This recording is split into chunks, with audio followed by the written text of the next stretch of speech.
પ્રાર્થના કરવાની છે કે અમારો અધિકાર પ્રાપ્ત થાય. ગુરુ કૃપા કરે, મહાપુરુષ કૃપા કરે અને આપણને એક એવો અધિકાર મળે. તો એવી આ કથા છે. એવી કથા આજે સૂતજી કહી રહ્યા છે. અને 7મે દિવસે પરીક્ષિત મહારાજને કથા સાંભળતા સાંભળતા મુક્તિ મળી, મોક્ષ મળ્યો. અને દેવતાઓમાં બ્રહ્માજીને પણ વિસ્મય થયું કે ઓહો, આ જીવતા જીવતા 7મા દિવસે પરીક્ષિત મહારાજને મુક્તિ મળી. તમે વિચાર કરો, આપણા પિતૃદેવતા તો છે ને, એ તો પ્રવાહના રૂપમાં હોય, આમ શું કહેવાય એને, પવનના રૂપમાં. ઘણી બધી મેં તમને સવારમાં વાત કરી, ઘણા બધા આમાં ન દેખાય એવા મંડપની અંદર આવી ઘણી બધી ચેતનાઓ કથામાં બેઠી હોય.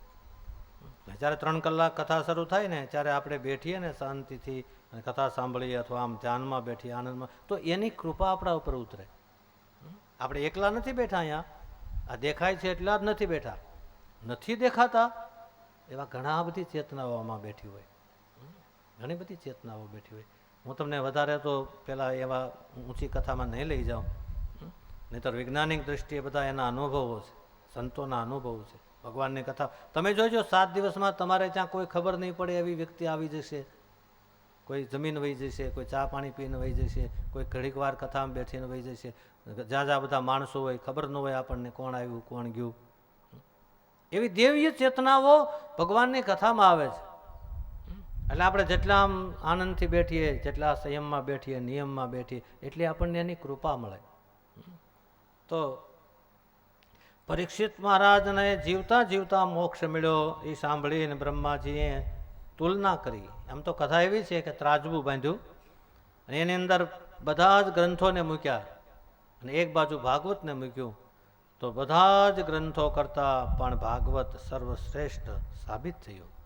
તુલના કરી. અને ફરીવાર સવારમાં કહ્યું હતું અને ફરી આપને કહી દઉં, કલિયુગમાં તમે હરિનામ સ્મરણ છે ને, એનો મહિમા મોટો છે, નામનો મહિમા મોટો છે. જેટલું ભગવાનનું નામ લેવાય, લેવડાવીએ, ગાઈએ કે સાંભળીએ, એનો મહિમા મોટો છે. એટલે ફરીવાર સવારની ચોપાઈ આપણે નહીં કલિકરમાં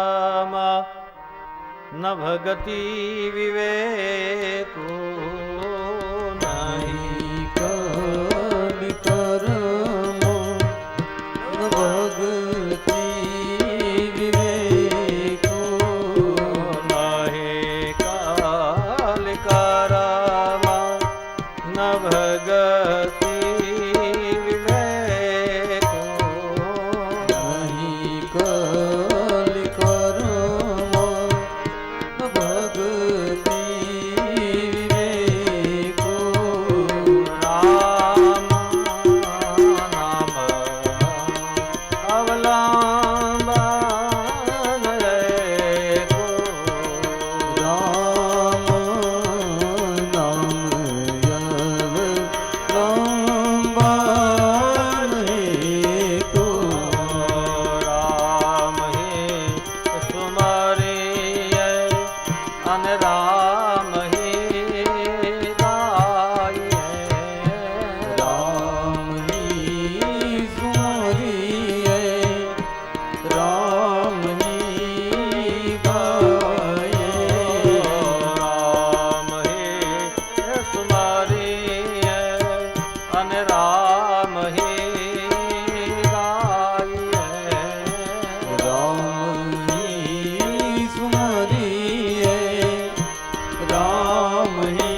મોટા મોટા યજ્ઞ ન કરી શકીએ, મોટા મોટા તીર્થોના યાત્રાઓ ન કરી શકાય, મોટા મોટા દાન ન દઈ શકીએ, પણ ભગવાનનું નામ તો લઈ શકાય.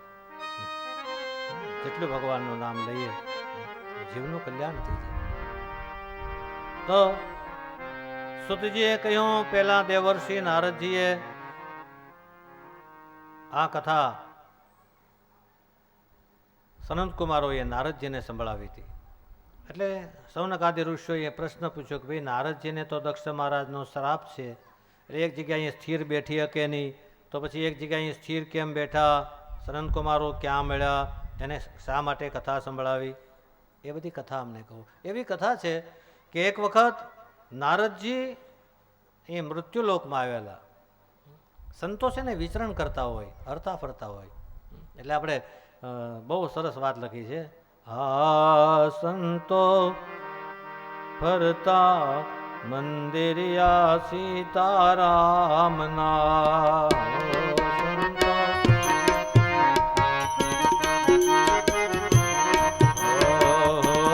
સંતો ફરતા મંદિરિયા સીતારામના. સંતો ફરતા મંદિરિયા સીતારામના. શેરે સીતારામના ને પ્યારે રાધે શ્યામના.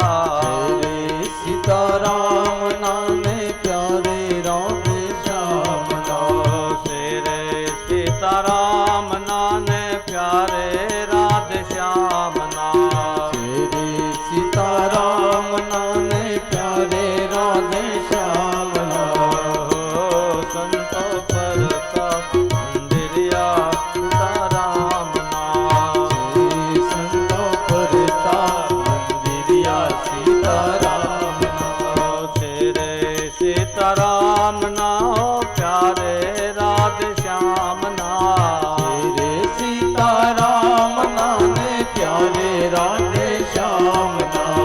શેરે સીતારામના પ્યારે રાધે શ્યામના. સીતારામના ને પ્યારે રાધે શ્યામના. સંતો ફરતા મંદિરિયા સીતારામના.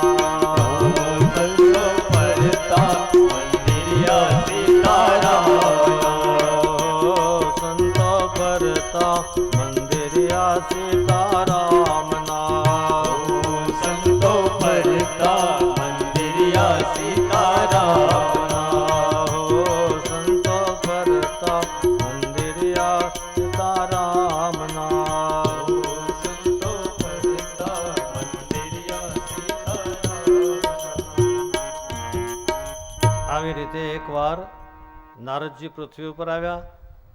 એકદા હિ વિશાલાયામ સત્વાર ઋષિયો મલાહ સત્સંગાર્થમ સમાયાતા દદ્રશુસ્ત્ર નારદમ. નારદજી ફરતા ફરતા એકવાર પૃથ્વી ઉપર આવ્યા. એમાં એને સવારમાં આપણે કથામાં જોયું બદ્રીનાથ, બદ્રી વિશાલ. બદ્રીનાથમાં સનંતકુમારો મળ્યા. તમે ગયા હશો એને ખ્યાલ હશે. હરિદ્વારથી બદ્રીનાથ જાય પછી ડર બહુ લાગે, બીક બહુ લાગે. તમે બસમાં બેઠા હોય, ગાડીમાં બેઠા હોય, ગયા હશો એને ખ્યાલ હશે. 300 કિલોમીટર આપણે જ્યારે જઈએ ને બદ્રીનાથથી, બદ્રીનાથ જવા માટે હરિદ્વારથી, પછી ભય બહુ લાગે. અને એ વખતે જે ભજન થાય ને, પછી સીતારામ સીતારામ કરતા હોય કે રાધે શ્યામ કરતા હોય, એ ભજન બહુ સાચું થાય. ત્યારે બહુ સાચું થાય. એમ લાગે કે આમાં પાછા જઈએ તો જઈએ. હવે તો રસ્તા સારા થઈ ગયા, ગાડીઓને ચાલવા માટેનું સારું છે, બહુ સારું છે. પણ પહાડોમાં એટલે ઊંચાઈ હોય ને, એટલે એ વખતે જો ભગવાનની કૃપા હોય તો ભજન થાય એમ, નહીતર તો બીક લાગે એમ. હા, એવું બહુ લાગે. અમારે એક સંઘ ગયો હતો ત્યાંથી યાત્રામાં, ને એમાં બસમાં નાની એવી બસ હોય ને બધી ઉપર જતી, એમાં બેઠા હતા. તો એક દાદા મોટી ઉંમરના હતા. અડધે સુધી બસ પહોંચી પછી એને કીધું ભાઈ પાછી લઈ લો, મારે નથી જવું. એ કે તમારા એકલા માટે થઈને થોડી બસને આખી પાછી લેવાય. એ કે મેં હજી મારા દીકરાના નામે જમીન ખાતે નથી કરાવી, મને ખબર તો હું ખાતે કરાવીને આવત. શું કામ કે આ હવે લગભગ આપણે પાછા નહીં પહોંચીએ. પણ એવું નથી, પહોંચીએ કાંઈ છે. પણ આ વસ્તુ એવી છે કે માણસને ભય જ્યારે લાગે ત્યારે ભગવાનનું નામ યાદ આવે. એ બદ્રી વિશાલ. અને એમાં એક દિવસ નારદજી મળ્યા. સનનકુમારો એટલે બ્રહ્માના પુત્ર છે, 4: સનત, સનાંદન, સનાતન અને સનનકુમાર. ચારે ચાર ભાઈઓ જન્મથી દિગંબર છે અને કુમાર અવસ્થામાં રહે છે. યોગ સાધનાઓ કરી પોતાનું શરીરની ઉંમર વધે નહીં એવી સાધનાઓ કરેલી. કુમાર અવસ્થામાં જ રહેતા હતા. અને એમાં નારદજી મળ્યા. જોયું તો નારદજીનું મુખ ઉતરી ગયેલું હતું, ઉદાસ હતા. બીજી એક વાત તમને કરી દઉં કે માણસ ઉદાસ કેમ થાય છે? સતત ઉદાસીનનું ચિંતન કરવાથી માણસ નાની નાની બાબતમાં ઉદાસ થઈ જતો હોય છે. સંસાર ઉપર બહુ ધ્યાન ન આપીએ ને તો ઉદાસીનતા ન આવે. કારણ કે આપણી રીતે સંસાર હાલે નહીં. અને આપણે સંસારનું વધારે ચિંતન કરીએ, અમે કહીએ એમ થતું નથી, આપણે બધાના વિચારો કર્યા કરીએ, એટલે ઘડીએ ઘડીએ આપણે ઉદાસ થઈ જાય. તો નારદજી ઉદાસ, પણ નારદજી ચિંતા શું કામ કરતા હતા? આપણી ચિંતા સ્વાર્થની છે, સંસારની છે, અને સંતોની ચિંતા પરમાર્થની હોય. એટલે એવે સમયે સનંતકુમારોએ પૂછ્યું, કથમ બ્રહ્મદીન મુખમ કૃત ચિંતા તુરો ભવાન ત્વરિતમ ગમ્યતે કુત્ર કૃતમ સ્વાગમન. હે નારદજી, તમે ક્યાંથી આવો છો? ક્યાં ગયા હતા? આ તમારું મુખ ઉતરી ગયેલું કેમ? હરિના દાસ અને ઉદાસ. તમને ખબર છે ને, નરસિંહ મહેતાના કામ 52 કામ કરવા માટે ભગવાન આવ્યા હતા.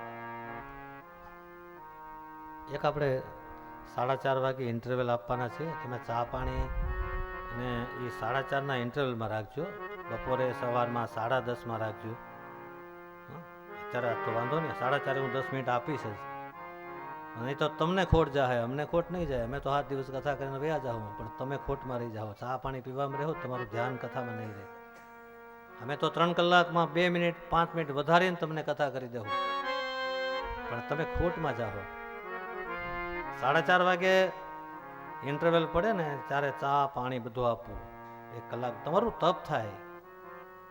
બીજું વાત, તમે કથા કરતા હોય ને ત્યારે વધારે માણસો ઊભા થાય, બેઠે તો ડિસ્ટર્બ પડે અને કથામાં દોષ લાગે.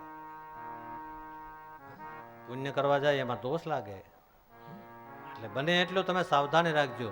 હું તમને કડક થઈને તો નથી કહેતો, પણ જેટલી સાવધાની એટલો કથાનો આનંદ આવશે. એટલે દરરોજ માટે 3 થી 6ની કથા હોય, એમાં 4:30 વાગે ઇન્ટરવલ રાખશું. બપોરે 9 થી 12 હોય, એમાં 10:30 વાગે. 10:30 વાગે જ પાણી ચા આવવું જોઈએ. 4:30 વાગે જ ચા પાણી આવવા જોઈએ. તો તમે આનો લાભ લઈ શકશો. અમે તો જો આ કથા પૂર્ણાવતી કરીને પછી અમે બીજી કથા શરૂ થશે. અમારે કથાઓ સતત ચાલતી રહેશે, પણ તમે લાભથી રહી જશો. શ્રી રાધા માધવ જય કુંજ વિહારી.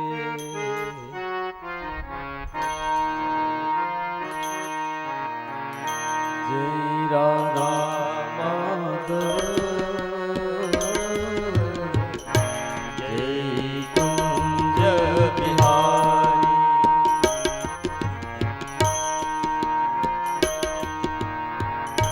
જય ગોપી જન વલ્લભ જય કુંજ વિહારી. જય રાધા માધવ જય કુંજ બિહારી. મુરલી મનોહર કરુણા સાગર. મુરલી મનોહર કરુણા સાગર. મુરલી મનોહર કરુણા સાગર. મુરલી મનોહર કરુણા સાગર. મુરલી મનોહર કરુણા સાગર.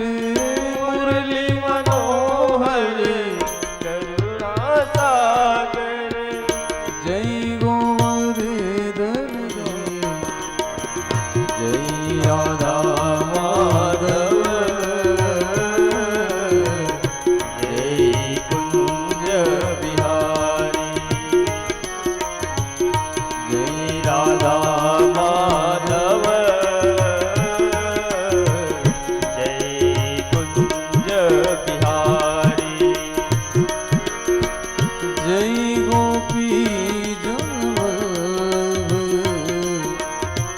જય ગોપી જનવલ્લભ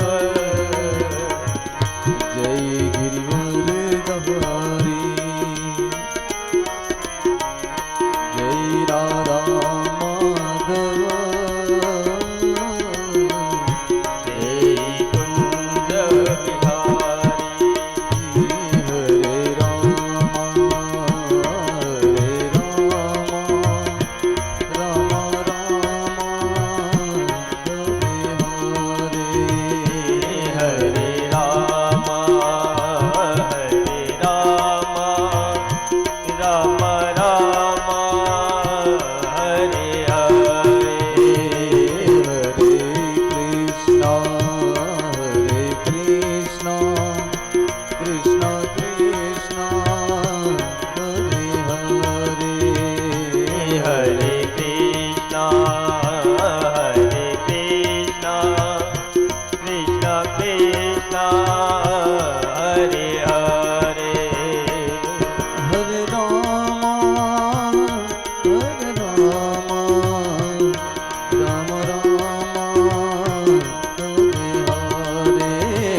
હરે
તો આવી રીતે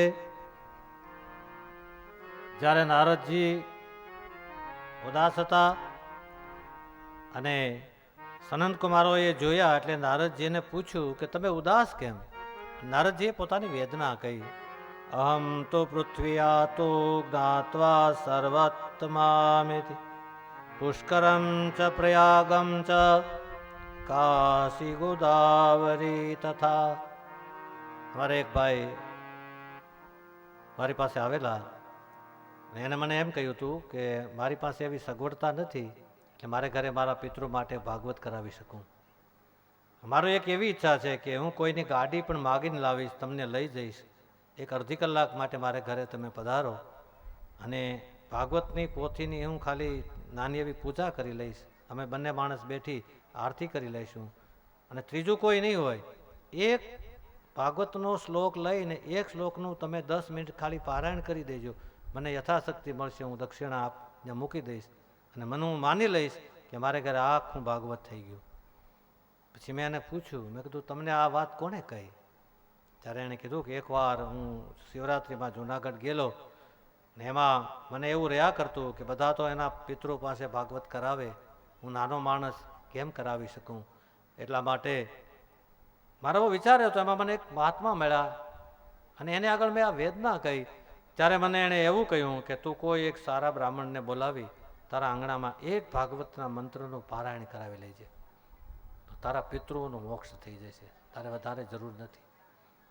અને મને એવું લાગ્યું, આ જો એક એક મંત્રનો આપણે પારાયણ કરીએ છીએ, તમે સમજતા હોય ન સમજતા હોય, તમને ખ્યાલ હોય ન હોય, અમને તો પહેલાં ગામમાં જઈએ એટલે બધી ખ્યાલ આવી જાય, આ ગામમાં કેટલી કથા થઈ છે, કેટલો શિસ્ત છે, કેટલો નિયમ છે, કઈ વસ્તુ છે, એનો પહેલા જ દિવસે ખ્યાલ આવી જાય. 18,000 શ્લોકમાંથી અમુક 1000 શ્લોકો તો આપણે બોલી શકતા નથી, પણ થોડાક શ્લોકોનું પારાયણ થઈ જાય તો પિતૃઓનો ઉદ્ધાર થઈ જાય એ વાત તો અલગ છે, પણ આપણો ઉદ્ધાર થઈ જાય, આપણો ઉદ્ધાર થઈ જાય.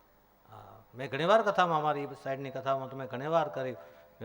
રાધેશ્યામ બાપુએ મને કીધું હતું કે હું ચતુર્શ્લોકી ભાગવતના 12 પાઠ રોજ કરું છું અને 12 ભાગવતનું ફળ હું મેળવું છું. એટલે મેં મારા જીવનમાં બધું મેળવી લીધું. સંતો પણ રોજ એનું ભજન કરતા હોય ને આપણને આવો અવસર મળે. એટલે એક એટલે હમણાં સુધીમાં 5, 7, 8, 10 શ્લોકોનું પારાયણ આપણે થઈ ગયું. એક મંત્રોની શું તાકાત છે. તો નારદજી મળ્યા અને નારદજીએ શું કીધું કે હું ફરવા માટે જ્યારે પૃથ્વી ઉપર ગયો, પુષ્કર, પ્રયાગ, કાશી, ગોદાવરી, હરિક્ષેત્ર, કુરુક્ષેત્ર બધા તીર્થોમાં ફર્યો, પણ મેં જોયું તો સત્ય નાસ્તિ તપમ શૌચમ દયા દાન ન વિદ્યતે. કોઈ જગ્યાએ સત્ય નહોતું, કોઈ જગ્યાએ તપ નહોતું, કોઈ જગ્યાએ પવિત્રતા નહોતા, દયા નહોતો, દાન નહોતું. તમને નથી લાગતું કલિયુગમાં આવું બધું આપણે જોવા મળે છે? આ તો ઘણા વર્ષો પહેલાની કથા છે. માણસ પોતાના સ્વાર્થ માટે જીવતો હતો એવું મેં જોયું. આશ્રમોની અંદર પણ મેં યાત્રા કરતા, તમે જો યાત્રામાં જાઓ ને, બધા મંદિરોમાં દર્શન કરવા આપણે જઈએ, પશ્ચિમમાં જઈએ, પૂર્વમાં જઈએ, ઉત્તરમાં જઈએ, દક્ષિણમાં જઈએ, કોઈ પણ મંદિરોમાં જાઓ, યાત્રામાં જાઓ તો યાત્રાની અંદર આપણને ગીર્દી, દોડાદોડી, ધક્કા મૂકી શાંતિ નહીં મળે. તમે ગંગાના કિનારા ઉપર બેસો, એનું કારણ શું? આ કલિયુગે પોતાની માયાજાળ દરેક જગ્યાએ ફેલાવી છે. દરેકના ઘરની અંદર જો નાનો મોટો કલેશ, માણસ ઉદાસ હશે. જેની પાસે 50 કરોડ કે 500 કરોડની સંપત્તિ હોય એ માણસને તમે શાંત નહીં જોઈ શકો. આ કલિયુગનું પ્રમાણ છે. તો સત્યનાસ્તિ તપમ શોચમ દયા દાન ન વિદ્યતે. ઉદરમ ભરીણો જીવા વરાકા કુટ ભાષીણો. ખાલી પોતાના સ્વાર્થની ચિંતા કરનારો કલિયુગનો માણસ હશે. બીજું કુટ ભાષણ, માણસની વાણીમાં કપટ હશે, વાણીમાં મીઠાશ નહીં હોય. પછી ઘણું લખ્યું છે કલિયુગની અંદર માણસ આળસુ થયા, મતિમંદ થયા, કામ, ક્રોધ, લોભ, મોહ, મદ, ઈર્ષા આ બધું વિધ્યું. ઘણું બધું લખ્યું છે, બહુ વર્ણન છે. પછી નારદજી કે આ બધું જોતા હું ધીમે એકવાર યમુના કિનારે, ગોકુળ ને મથુરા છે, અમે તો ગયા છે, વ્રજની યાત્રા કરીએ છીએ. એ ગોકુળના યમુનાના કિનારા ઉપર આવ્યો ને, ત્યાં એક સ્ત્રી, એક તરુણી એ રડે છે, એની બાજુમાં 2 વૃદ્ધ જેવા પુરુષો સૂતા છે, દાસીઓ સેવા કરે છે. હું ત્યાંથી નીકળ્યો, નારદજી કહે તો મને એ સ્ત્રીએ, એ તરુણીએ મને બોલાવ્યો. ભો સાધુ ક્ષણમ તિષ્ઠ મચિત્તામયિનાસમ દર્શનંત્વલોકસ્ય સર્વથા હરમ પરમ. એ મહાત્મા, સાધુની ક્ષણ અને જમવા બેઠીએ ત્યારે થાળીમાં એક કણ, એનો બગાડ ન થવો જોઈએ. આપણે જ્યારે જમવા બેસીએ ને ત્યારે અન્નનો બગાડ ન થાય. આપણે એક માણસનું અનાજને જો બગાડીએ તો દુનિયા ઉપરનો એક માણસને ભૂખ્યો રાખવાનું આપણને પાપ લાગે. અને કોઈની એક ક્ષણ, વિદ્વાન માણસ હોય, કોઈ સંત હોય, કોઈ સાધુ હોય, કોઈ બ્રાહ્મણ હોય, કોઈ ભક્ત હોય, કોઈ વિદ્વાન હોય, એની એક ક્ષણ લઈએ ને, એનો ઉપયોગ આપણે જો ન કરીએ તો એનોય દોષ લાગે. ક્ષણ અને કણ આ બંનેનો વિચાર કરવો પડે. એટલે એ તરુણી પાસે હું ગયો અને પૂછ્યું તમે કોણ છો? ત્યારે એને કીધું તમે મને ન ઓળખ્યા? કે ના. ઉત્પન્ના દ્રવિડ દેશાહમ વૃદ્ધિ કર્ણાટકે ગતા ક્વચિન મહારાષ્ટ્રે ગુર્જરે જીર્ણતામ. મહારાજ, હું ભક્તિ છું. મારો જન્મ દક્ષિણમાં થયો. દક્ષિણમાંથી બધા આપણા આચાર્યો આવ્યા. કર્ણાટકમાં મને માન મળ્યું. એમાં મહારાષ્ટ્રમાં હું ગઈ તો ત્યાં પણ મને ઘણી જગ્યાએ માનપાન મળ્યું. પણ હું ગુજરાતમાં આવી ત્યારે ઘરડી બની ગઈ. ઘરડી ભક્તિ કોને કહેવાય? કે 10 રૂપિયાની 50 રૂપિયાની નોટ હાલતી ન હોય ને આરતી આવે ને એમાં આપણે પધરાવી દઈએ, એ ઘરડી ભક્તિ કહેવાય. જેમાં કોઈ જગ્યાએ ન ચાલે એવી વસ્તુને આપણે ભગવાનને આપીએ, એ ઘરડી ભક્તિ કહેવાય. આપણે ભગવાનને વર્ષમાં એકાદ વખત સમય આપ્યો હોય ને શ્રી સત્યનારાયણ ભગવાનની પૂજા કરાવીએ, પૂજા પાની અંદર આપણે નાના પેલા સોપારી લાવીએ અને ભગવાનને ધરીએ, એ ઘરડી ભક્તિ કહેવાય. ભક્તિ એટલે ભગવાનમાં આપણો જે સાચો ભાવ હોય એ ભગવાનને અર્પણ કરવું જોઈએ. અને ખીલેલું ફૂલ હોય એવું જીવન હોય પછી ભલે ને વ્રત થઈ ગયા હોય, ભગવાન તરફનો ભાવ હોય એને ખીલેલું ફૂલ કહેવાય. એ ભગવાનને આપણે અર્પણ કરવું જોઈએ. તો મહારાજ, હું દક્ષિણમાંથી આવી ગુજરાતમાં વૃદ્ધ બની તો આ બે પુત્રો છે મારા, જ્ઞાન અને વૈરાગ્ય, એ અકાળે વૃદ્ધ થયા છે. માણસના જીવનમાં પણ જ્ઞાન અને વૈરાગ્ય ધીમે ધીમે ધીમે ધીમે ઘટતા જાય છે. તો હવે મારે એવું વિચાર થાય છે કે હું પરદેશમાં જતી રહું. ધ્યાન દેના, વિશ્વના બધા દેશની નજર ભારત ઉપર છે. ભારતમાં આધ્યાત્મિક છે, ભારતમાં ધર્મ છે. અને જ્યાં સુધી આ દેશમાં ધર્મ રહેશે ત્યાં સુધી ગમે એટલી સમૃદ્ધિ વધશે, ગમે એટલા આક્રમણો વધશે, પણ આપણે જીવી શકશું. પણ જ્યારે ધર્મ નહીં હોય ત્યારે તમારી પાસે ગમે એટલી સંપત્તિ હશે, સુખ નહીં હોય, શાંતિ નહીં હોય, એ મુશ્કેલી રહી. એટલે ધર્મ, અને તમે ગીતામાં વાંચ્યું હશે ને, ખબર હશે ભગવાને શું કીધું, યદા યદા હિ ધર્મસ્ય ગ્લાનિર્ભવતિ ભારત. જ્યારે જ્યારે ધર્મની ગ્લાનિ થાય ત્યારે ત્યારે હું અવતાર લઈને આવું છું. સાધુનામ પરિત્રાણામ સાધુનામ વિનાશાયમ દુષ્કૃતામ. સંતો, મહાપુરુષો, સાધુ, ભક્તો આ બધા છે, એનું પરિત્રાણ કરું છું અને દરેક યુગે આવું છું. પણ મૂળમાં શું? ધર્મ. ધર્મ હોવો જોઈએ. તો બીજું મને મહારાજ એવું લાગે છે કે મહારાજ પરીક્ષિતે કલિયુગને જીવવા કેમ દીધો? આગળ કથા આવશે. પરીક્ષિત મહારાજને કલિયુગ મળ્યો હતો, પણ 99 દોષ કલિયુગના હતા, પણ એક ગુણ એ હતો કે કલિયુગમાં માણસ ખાલી ભગવાનનું નામ લઈને તોય પરમાત્માના પદને પામી જાય, ભગવાનને પામી જાય. એટલે પરીક્ષિત મહારાજને એમ થયું કે સતયુગની અંદર ધ્યાનનો મહિમા હતો, ત્રેતાયુગની અંદર યજ્ઞનો મહિમા હતો, દ્વાપર યુગની અંદર પૂજન અર્ચનનો મહિમા હતો. એ બધું તો કળિયુગમાં કાંઈ કરવાની જરૂર નથી. ખાલી સીતારામ સીતારામ અથવા રાધેશ્યામ રાધેશ્યામ અથવા કોઈ પણ નામ, ભગવાનનું નામ લેવા માત્રથી કલિયુગમાં માણસનો ઉદ્ધાર થઈ જાય. પણ કલિયુગે વિચાર કર્યો હતો કે હું નામ લેવા દઉં તો ને, નામ લેવા ન દે. હું દ્રષ્ટાંત બહુ નથી, પણ એક વખત એક મહાત્માએ મંદિર બનાવતા હતા, એક વર્ષ દિવસથી હતા. એટલે મહાત્માને એવું લાગ્યું કે આજ એક દી રજા રાખીએ, આજ બધાને માટે જમવાનું બનાવીએ, ખવડાવીએ. એને કીધું કે આજ તમારે કામ નથી કરવું, આજ તમે બધા આ રજા, પ્રસાદ બનાવીએ, બધા જમો. એ દિવસે રજા હતી એટલે એક બાજુ રસોઈ થતી હતી, બધા કારીગરો બેઠા હતા. એટલે મહાત્માને એમ થયું કે ભાઈ નવરા બેઠા છો ને, એક એક માળા પકડો ને, બેઠા બેઠા બેઠા સીતારામ સીતારામ સીતારામ કરો ને, તમને જે નામ લાગે આવે એ બોલો.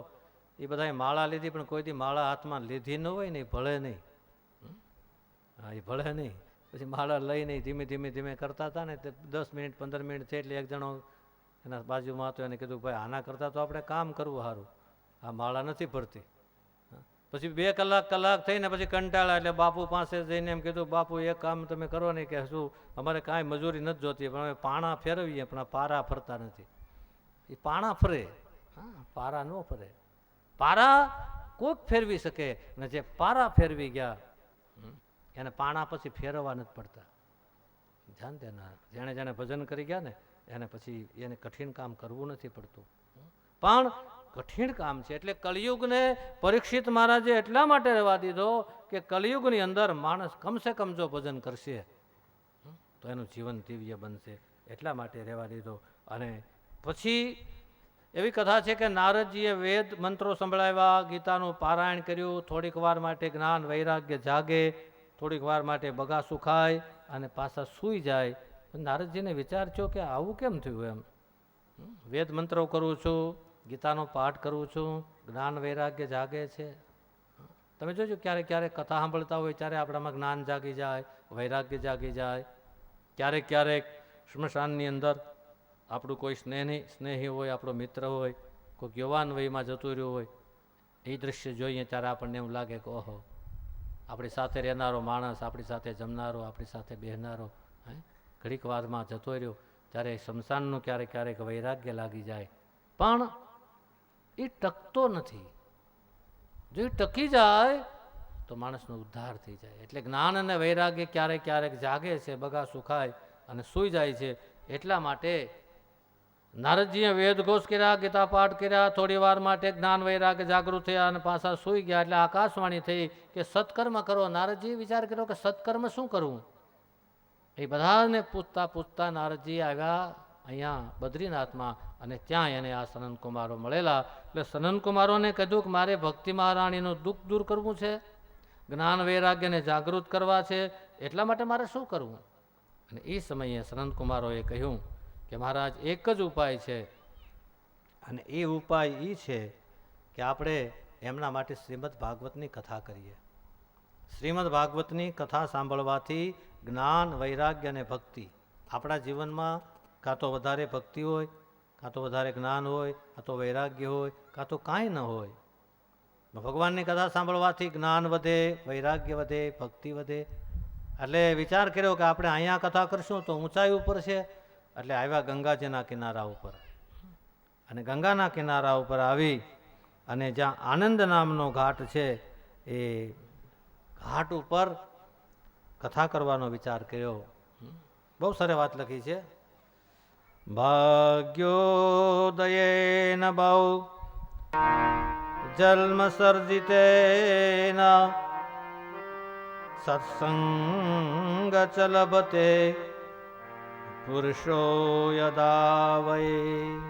ભાગ્યોદયથી અને બહુ જન્મના પૂર્ણ ઉદય થવાથી ભગવત કથા મળે. એટલા માટે ગંગાના તમે જાઓ ને હરિદ્વારના આનંદ નામનો તટ છે, ઘાટ છે. ત્યાં પછી બધા ઋષિઓ આવ્યા અને ત્યાં એમાં ભૃગુ પેલા આવ્યા, અને ભૃગુ ઋષિએ બધાને આપણે કથામાં બધાને આમંત્રણ તો આપ્યું જ છે, આપ્યું જ હોય, પત્રિકાઓ પણ આપી હોય, પણ ભગવાનની કથા કે ધાર્મિક કાર્યક્રમો હાલતા હોય ને ત્યાં કોઈ આમંત્રણની જરૂર નહીં. જ્યારે જ્યારે સમય મળે ત્યારે જઈને આપણે બેઠી જઈએ. કોઈ બોલાવે ન બોલાવે, માન આપે ન આપે, આમંત્રણ હોય ન હોય, એની કોઈ જરૂર નથી. જ્યાં જ્યાં ભગવત કાર્ય થતું હોય ત્યાં જઈને આપણે બેસી જઈએ તો આપણું આત્માનું કલ્યાણ. એક વાત માની લેવાની કે આપણે ક્યારેક ક્યારેક સમય મળે ને, તમે આ બધા ઘરના છો એટલે આવી કથામાં વાત કરું, નહીં તો કોઈ કથાકાર આવી વાત ન કરે. કોઈ દિવસ આપણે વિચાર કર્યો કે આપણે બધા માટે બધું કર્યું, આપણા પોતા માટે શું કર્યું? કોઈ દી કથામાં તમે આ વાત નહીં સાંભળી હોય. આપણે બધું કર્યું, મકાનો બનાવ્યા, ગાડી લીધી, ભાઈ હોય તો એમના માટે કર્યું, પુત્ર માટે કર્યું, બધાને માટે કર્યું, પોતા માટે શું કર્યું? અને મૃત્યુ પછી જીવ જ્યારે ધર્મરાજાના દરબારમાં જઈને ઊભો રહે, કદાચ એવું થતું હોય, અને ત્યાં આપણને એમ પૂછે કે તમને મનુષ્યનો અવતાર મળ્યો ને એમાંય પૃથ્વી ઉપર મળ્યો ને એમાંય પાછો ભારતમાં મળ્યો ને એમાંય સૌરાષ્ટ્રમાં મળ્યો કે જ્યાં દાતારો સુરવીરો સંતો થયા, એમાં જન્મ મળ્યો. બોલો તમે શું શું કર્યું? જન્મ ધરીને બોલો તમે શું શું કર્યું? પુણ્ય ને પાપનું કહો કેટલું ભાતું ભર્યું, અને હિસાબ પડશે આપવો જ્યારે કંટક સમૂહ ખૂંચશે. પણ યાદ રાખજો એ પ્રશ્ન પ્રભુજી પૂછશે. હિસાબ આ વાલિયા નામના લૂંટારાને શું થયું હતું? નારદજી મળ્યા અને નારદજીને લૂંટવાની વાલિયાએ તૈયારી કરી, એટલે કીધું કે આ બધું શું કામ કરે છે? ત્યારે વાલિયા લૂંટારાએ એમ કહ્યું હતું કે મહારાજ મારો પરિવાર છે ને એને નિભાવવા માટે. એના માટે નિભાવવું હોય તો તું મહેનત કર, પણ આ લૂંટ ન કરાય, આનું પાપ લાગે. અને આ પાપ કરે છે ને તારે ભોગવવું પડશે. ત્યારે કીધું હું આ બધા માટે કરું છું ને તો બધા ભાગ રાખશે ને? કજા પૂછ્યા કે મારા તમે જતા રહ્યો તો કે હું જાઉં નહીં, હું ઋષિ છું, તને એવું લાગતું તો ઝાડવા સાથે બાંધીને મને જા, હું વચન આપું છું અહીંથી જઈશ નહીં. પણ તું એકવાર પૂછ્યા, અને વાલીઓ લૂંટારો પોતાના ઘરે ગયો, પોતાના પત્ની, પોતાના સંતાન બધાને પૂછ્યું કે હું આ પાપ કરું છું, એનો બધાનો ભાગ તો તમે રાખશો ને? બધાએ કીધું કે ના, અમે ક્યાં તમને કહીએ છીએ કે પાપ કરો. અને એ જ વાતમાંથી એ વાલીઓ બેઠી ગયો, નારદ પાસે આવીને કીધું, પગમાં પડી ગયો, અને પછી એક જગ્યાએ બેઠી રામ રામ શબ્દની દીક્ષા આપીને તો રામ રામ શબ્દ આવડતો નહોતો. ઉલટા નામ જપા જોગ જાની, વાલ્મીકી ભય બ્રહ્મ સમાન.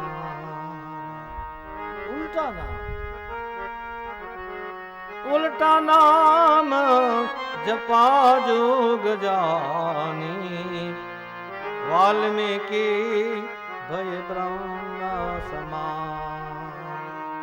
ઉલટા નામ માટે હરિનું નામ. અવસર પ્રભુને ભજાનો, અવસર પ્રભુને ભજાનો, એમાં કોટી ન બેસે દામ. હવે જપી લેને નારાયણનું નામ. આય અવસર છે પ્રભુ ભજ્યાનો,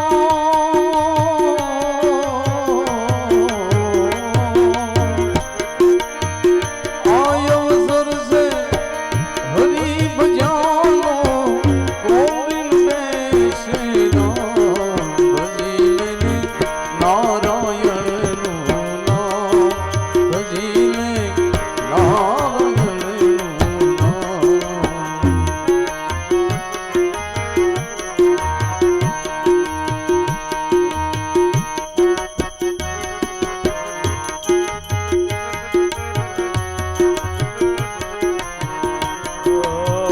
કામ ક્રોધ મદ મોહ લોભમાં ધરીને બેઠો ધ્યાન. કામ ક્રોધ મદ લોભ મોહમાં ધરીને બેઠો ધ્યાન, ધરીને બેઠો ધ્યાન. આય અવસર જો સુખી જશો તો,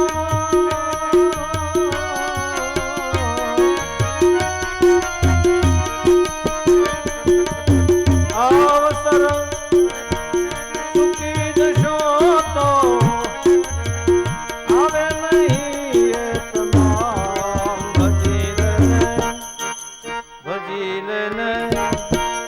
ભજી લેને નારાયણ. ભજી લે નારાયણનું નામ, ભજી લે નારાયણનું નામ, ભજી લે નારાયણનું નામ. આય અવસર છે હરિ ભજાનો, અવસર છે રામ ભજાનો, કોટી ન બેસે દામ. ભજી લેને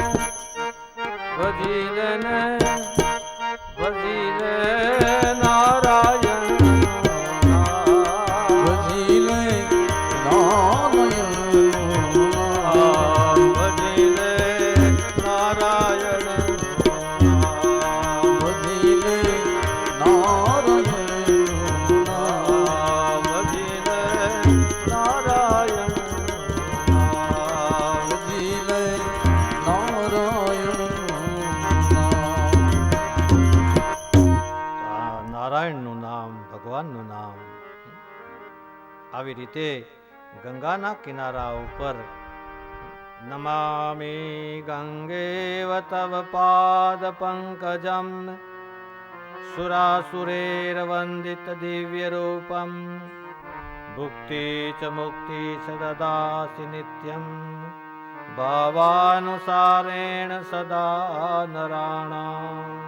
આવો પવિત્ર ગંગાનો કિનારો, અને એમાં સનકુમારો કથા કહેવા માટે બેઠા છે.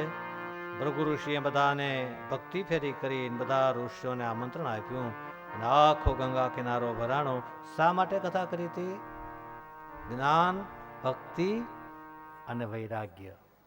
ભક્તિનું દુઃખ દૂર થાય, જ્ઞાન અને વૈરાગ્ય જાગૃત થાય, એટલા માટે નારદજી યજમાન બન્યા. આપણે તમે યજમાન બનીને કેમ પિતૃ મોક્ષાર્થે કથા કરાવો છો, એવી રીતે નારદજીએ ભક્તિ મહારાણી માટે કથા કરાવી હતી, જ્ઞાન અને વૈરાગ્યની મુક્તિ માટે અને જાગૃતિ માટે. અને એવી સુંદર કથા ગંગાના કિનારા ઉપર ચાલે છે. અને 4:30નો ટાઈમ થયો એટલે 1 મિનિટનું સંકીર્તન કરી 10 મિનિટ માટેનો આપણે વિરામ આપશું. એકાદ ધૂન બહેનો પણ ગાશે અને પછી આપણે આગળની કથા લઈશું. આવો 1 મિનિટ માટે સંકીર્તન કરી લઈએ. હરે રામ રામ રામ સીતા રામ રામ હરે રામ રામ રામ સીતા રામ રામ રામ. હરે રામ રામ રામ સીતા રામ રામ રામ. હરે રામ રામ રામ સીતા રામ રામ રામ. હરે રામ રામ રામ સીતા રામ રામ રામ. હરે રામ રામ રામ સીતા રામ રામ રામ. હરે રામ રામ રામ સીતા રામ રામ રામ. હરે રામ રામ રામ સીતા રામ રામ રામ. હરે રામ રામ રામ સીતા રામ રામ રામ. હરે રામ રામ રામ સીતા રામ રામ રામ. હરે રામ રામ રામ સીતા રામ રામ રામ. હરે રામ રામ રામ સીતા રામ રામ રામ. હરે રામ રામ રામ સીતા રામ રામ રામ. હરે રામ રામ રામ સીતા રામ રામ રામ. હરે રામ રામ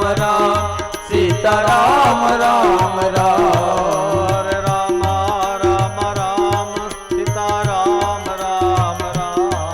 હરે રામ રામ રામ સીતા રામ રામ રામ. હરે રામ રામ રામ સીતા રામ રામ રામ. હરે રામ રામ રામ સીતા રામ રામ રામ. રામ રામ સીતા રામ રામ રામ. હરે રામ રામ રામ સીતા રામ રામ રામ. સીતા રામ રામ રામ. સીતા રામ રામ રામ. સીતા રામ રામ રામ. સીતા રામ રામ. રામચંદ્ર ભગવાન કી શ્રી દ્વારિકાધીશ દ્વારિકાધીશ કી. પવન સુત હનુમાન હનુમાનજી મહારાજ કી. સદગુરુ દેવ કી. ઓમ નમઃ પાર્વતી. દ્વારિકાનો નાથ મારો રાજા રણ છોડ છે. એણે મને માયા લગાડી રે. દ્વારિકાનો નાથ મારો રાજા રણ છોડ છે. એણે મને માયા લગાડી રે. દ્વારિકાનો નાથ મારો રાજા રણ છોડ છે. એણે મને માયા લગાડી રે. દ્વારિકાનો નાથ મારો રાજા રણ છોડ છે. એણે મને માયા લગાડી રે. હરદમ ધૂમ મચાવે મારો વાલો. હરદમ ધૂમ મચાવે મારો વાલો. શામળાની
દ્વારિકાધીશ શ્યામ સુંદર ભગવાન કી પવન સુત હનુમાન મહારાજ આયુ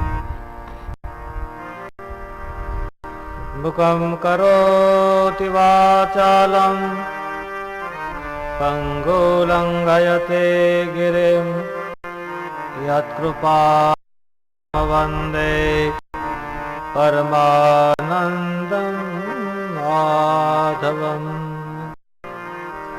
વસુદેવસુતં દેવં કંસચાણૂરમર્દનમ દેવકી પરમાનંદમ કૃષ્ણ વંદે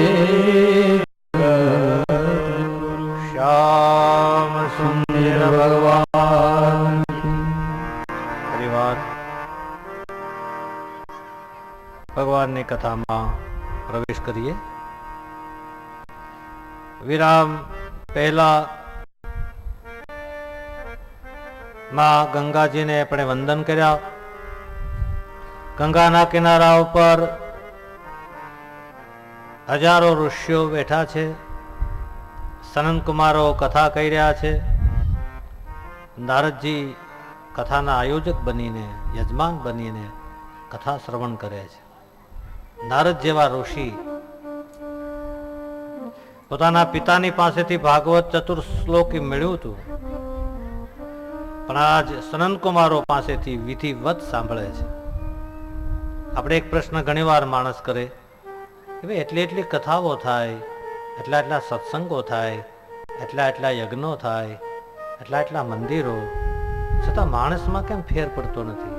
આવા પ્રશ્નો ઘણા બધા લોકો કરતા હોય. એનું કારણ એ છે કે ઘણા બધા સત્સંગો, ઘણા બધી કથાઓ, ઘણા બધા ધાર્મિક કાર્યક્રમો સારા જ હોય છે, પણ ક્યાંક આપણે ભૂલ કરતા હોઈએ છીએ.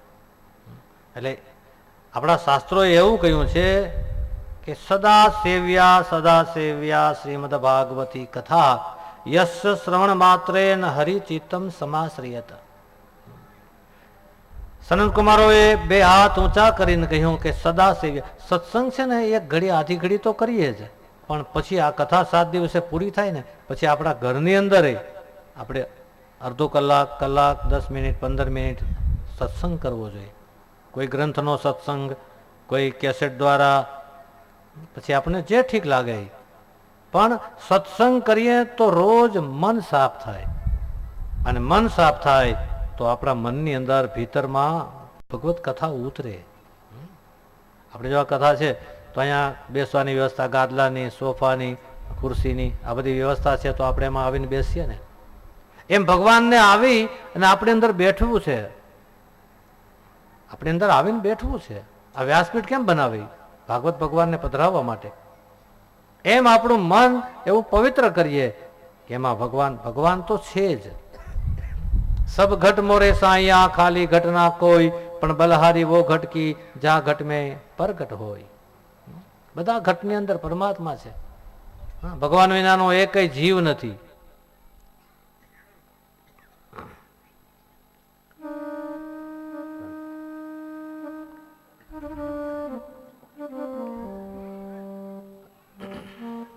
પણ કૃપા જ્યારે થાય ત્યારે ઘટમાં પ્રગટ થઈ જાય છે. એને આપણે સંત કહીએ છીએ. કિમ શ્રુતે બહુભિ શાસ્ત્રે પુરાણે ચ પ્રભાવઃ, કિમ શ્રુતેર બહુભિ શાસ્ત્રે પુરાણેશ્વ ભ્રમાવહે, એકમ ભાગવત શાસ્ત્રમ મુક્તિદાનેન ગર્જતી. બહુ પુરાણો વાંચવાની જરૂર નથી. એક ભાગવતને આપણે સાંભળી લઈએ તો મુક્તિ મળી જાય. કથા ભાગવત શાય નિત્યમ ભવતી ગૃહે તદ્ગૃહમ તીર્થરૂપમ હિ વસતા પાપનાશનમ. જે ઘરની અંદર ભાગવતની સ્થાપના હોય અને નિત્યની પૂજા થતી હોય તો તીર્થો આવીને ઘરમાં વસે છે. 7 દિવસ માટે તો તમારે ત્યાં અહીંયા ભાગવત છે જ, એટલે બધા તીર્થો આવે છે. અશ્વમેઘ શસ્ત્રાણી વાજપેયી સતાની ચ શુકશાસ્ત્ર કથાયાંશ કલાનાર્હંતે ષોડશી. હજારો અશ્વમેઘ યજ્ઞ કરીએ, વાજપેયી યજ્ઞ કરીએ, પણ ભાગવત કથા ની 16 માં ભાગે પણ ન આવે, આવી બધી કથા છે. તો હે ઋષિઓ, તમે સાવધાન થઈને સાંભળો. એક વખત નારદજીએ ભગવાન વૈકુંઠાધિપતિને પૂછ્યું હતું કે ભગવાન ક્યારેક તમારું ઓચિંતાની જરૂર પડી જાય તો તમે ક્યાં મળો? એટલે ભગવાને કહ્યું, નાહમ વસામિ વૈકુંઠે યોગિના હૃદયેન ચ મદ્ભક્તા યત્ર ગાયંતી તત્ર તિષ્ઠામિ નારદ. હે નારદ, હું કોઈ યોગીના હૃદયમાં નથી, હું વૈકુંઠમાં નથી, ગોલોકમાં નથી, કોઈ જગ્યાએ નથી, અને આમ બધે છું. પણ જે સમયે જે ભક્તો મને ગાય છે, તમે ધૂન ગાતા હોય, કથા સાંભળતા હોય, એવે સમયે ભગવાન ત્યાં આવી અને બિરાજે છે, આપણા હૃદયની અંદર આવીને બિરાજે છે. તો આવી રીતે બરોબર ભાગવતની કથામાં કથાનું મહાત્મ્યની કથા કહી. યત ફલમ નાસ્તિ તપ્તાન યોગેન સમાધિના અનાયાસેન તત્સર્વં સપ્તાશ્રવણેન લભતે. જે ફળ તપ કરવાથી, યોગ કરવાથી અને સમાધિ કરવાથી મળે. આપણે રામદેવજી મહારાજ યોગા કરાવે ને આપણે ક્યારેક ક્યારેક બેસીને અનુલોમ વિલોમ કે ભસ્ત્રિકા કે કોઈ પ્રાણાયામ કરીએ તો કેટલી ઘડી બેઠી શકીએ? 5 કલાક, અડધો કલાક. વધારે બેઠી શકાય તો બહુ સારું. બેઠી શકાય નહીં, બહુ કઠિન છે. યોગ કઠિન છે, જપ કઠિન છે, સમાધિ કઠિન છે. તો એની અંદર ભગવાનની કથા સુલભ છે. ભગવાનની કથા બહુ સુલભ છે અને એનું શ્રવણ કરવાથી મનુષ્યના તમામ દુઃખો દૂર થાય છે. તમે જોજો, 7 દિવસ તમે ભાવથી કથા સાંભળો, દરેક ઘરની અંદર શાંતિ થશે. આપણા પોતાના જીવનમાં શાંતિ મળશે, આનંદ મળશે. તમે બધા તો બહાર ફરતા હોય, તમને ખ્યાલ હશે, ફોરેનના ઘણા બધા દેશોના, America, Japan, Russia, France, Italy, બધા દેશોમાંથી ઘણા બધા ધનાઢ્ય લોકો ગંગાના કિનારા ઉપર, કાશી, બધા તીર્થધામો છે, ત્યાં આવીને વસે છે. શા માટે? એને માનસિક શાંતિ જોઈએ છે. આજે માણસને માનસિક શાંતિ નથી મળતી, અને જ્યાં સુધી શાંતિ ન મળે ત્યાં સુધી આપણી પાસે ગમે એવું સુખ હોય ને, એ સુખનો આનંદ નહીં મળે. તમે એર કન્ડિશનનો બંગલો હોય, એમાં એર કન્ડિશન રૂમ હોય, એમાં આપણે સારું જમીન સૂતા હોઈએ, પણ ઊંઘ છે ને એ ન મળે. એ તો ભગવત કૃપાથી મળે. સુવિધા છે એ જોઈએ, પૈસા ખૂબ કમાવા જોઈએ, એનો વિરોધ આપણા શાસ્ત્રોએ નથી કર્યો કે પૈસા ન કમાવા, સારી ગાડી ન લેવી, સારા બંગલા ન બનાવવા. ખૂબ આ સંપત્તિ ન કમાયો તો આવા બધા કાર્યો કેમ થાય? તમે આ બધા સુરતથી આવ્યા છો, આટલા સમયનું વેકેશન, એની અંદર અહીં રહેવાનું, એની અંદર આપણે આવા ભગવત કાર્યો કરવાના, એ તમે કમાણી ન કરી હોય તો કઈ રીતે થઈ શકે? એટલે કોઈ દિવસ પૈસાનો અનાદર નહીં કરવાનો, સંપત્તિનો અનાદર નહીં કરવાનો, પણ ભગવાનને ભૂલી જવા, ધર્મને ભૂલી જવા, એ આ દોષ છે. તો એના માટે સુંદર એવી ભગવાનની જે કથા શરૂ કરી અને મહાત્મ્યની કથા કઈ, 2 હાથ ઊંચા કરીને સદા સેવ્યા શ્રીમદ ભાગવતી કથા. આમ જ્યાં કહ્યું ને ત્યાં તો એક સંઘ આવ્યો. હજી તો કથાનું મહાત્મ્ય કર્યું હતું, ત્યાં એક સંઘ આવ્યો અને એની અંદર ભક્તિ મહારાણી જ્ઞાન વૈરાગ્ય નાચતા નાચતા બરોબર ત્યાં આવ્યા અને પૂછ્યું કે નારદજી, અમારે બેસવું ક્યાં? એટલે નારદજીએ કીધું કે જે બધા શ્રોતાઓ બેઠા છે ને એના હૃદયમાં બેઠો. એટલે ભક્તિ મહારાણી જ્ઞાન અને વૈરાગ્ય આવી ને જ્યારે ભગવાનની કથા હાલતી હોય ને ત્યાં બધાના હૃદયમાં આવીને બેસી જાય છે. અને પછી સંકીર્તન થયું. તમને જ્યારે સમય મળે ને, આ મહામંત્ર છે, આપ સૌને ખબર પણ છે. ધ્રુવજીએ પણ આ મહામંત્રનો જપ કર્યો હતો, મનુ મહારાજે પણ મહામંત્રનો જપ કર્યો હતો. જ્યારે સમય મળે ત્યારે પ્રદક્ષિણા કરો, તો પણ તમે બેઠા હોય ત્યારે પણ આ મંત્ર બોલવો. નમો ભગવતે વાસુદેવાય.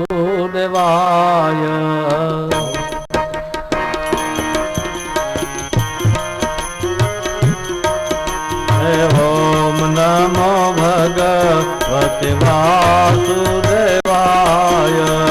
ઓમ નમો ભગવતે વાસુદેવાય. વાસુદેવાય હરિ